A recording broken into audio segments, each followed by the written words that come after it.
Hi, Phil Prime here, editor of Laboratory News. Later this year, we should see a remarkable event taking place. All being well, scientists and engineers will see first light at a synchrotron facility known as Sesame. Nothing hugely significant perhaps, it is after all one of around 50 such facilities across the globe built to be sources of X-ray light for many different kinds of research. Yet in the construction and now the operation of Sesame, we have witnessed one of the most staggering examples of scientific diplomacy I can imagine. When the project started in 1997, it brought together several nations that would be founder members of the project. They would fund it, plan the construction, host talks about the development, and jointly benefit from research undertaken there.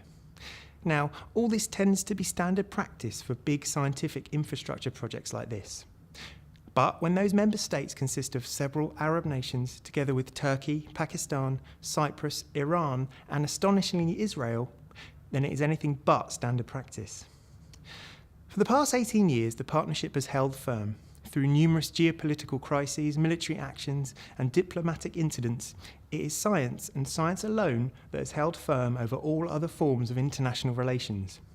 Ancient, deep-rooted, and complex grievances have been put aside, all in the pursuit of knowledge. I can't think of a better example of the idea that the quest for scientific truth can be an intensely humanising one.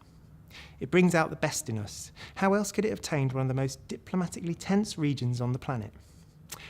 But, not content with lighting up the Middle East, the man largely responsible for Sesame has now his sights set on Africa.